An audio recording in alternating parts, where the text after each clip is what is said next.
ইনকিলাব মঞ্চের আহ্বায়ক শহীদ ওসমান হাদী হত্যা মামলার প্রধান আসামি ফয়সাল করিম মাসুদ ও তাঁর সহযোগী আলমগীর শেখ ভারতে পালিয়ে গেছেন বলে জানিয়েছে ঢাকা মহানগর পুলিশ ডিএমপি।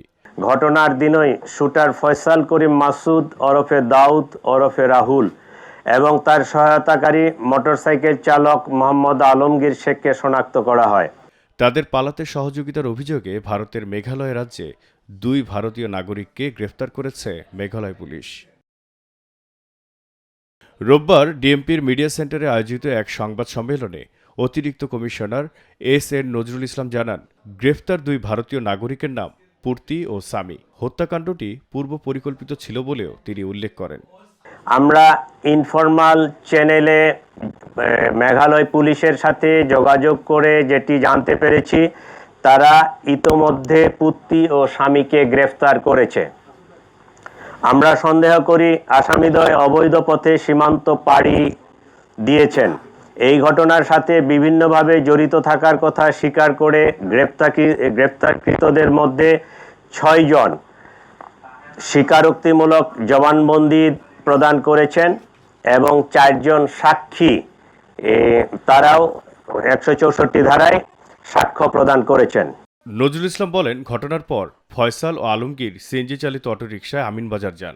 সেখান থেকে গাড়িতে কালামপুর হয়ে ময়মনসিংহ সীমান্তে যান। সীমান্ত পারাপারে জড়িত ফিলিপ পাল ও সঞ্জয়ের সহায়তায় অবৈধভাবে ভারতে প্রবেশ করেন তারা। পরে ফিলিপ পাল তাদের ভারতের মেঘালয়ের তুরা এলাকায় নিয়ে গিয়ে পূর্তির কাছে হস্তান্তর করেন। এরপর সামির গাড়িতে করে তারা সেখান থেকে পালিয়ে যান। ফিলিপ তাকে সীমান্ত পার করে ভারতের মেঘালয় রাজ্যে জনৈক পুত্তির নিকট হস্তান্তর করে।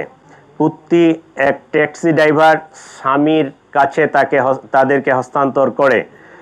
স্বামী মেঘালয় রাজ্যের তুরা নামক একটি শহর আছে, সেই শহরে তাদেরকে পৌঁছে দেয়। ডিএমপি আরও জানায়, এ পর্যন্ত মামলায় মোট 11 জনকে গ্রেফতার করা হয়েছে।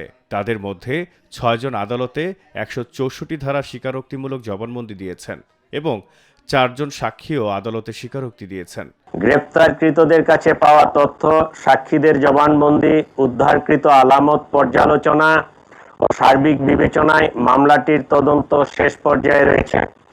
আগামী 7 থেকে 10 দিনের মধ্যে আমরা চার্জশিট প্রদান করতে সক্ষম হব ইনশাআল্লাহ। এদিকে হাদীর হত্যাকারীদের গ্রেফতার ও বিচারের দাবিতে সারা দেশের বিভাগীয় শহরগুলোতে সর্বাত্মক অবরোধ পালনের ঘোষণা দিয়েছে ইনকিলাব মঞ্চ। জহিরুল ইসলাম, নিরপেক্ষ।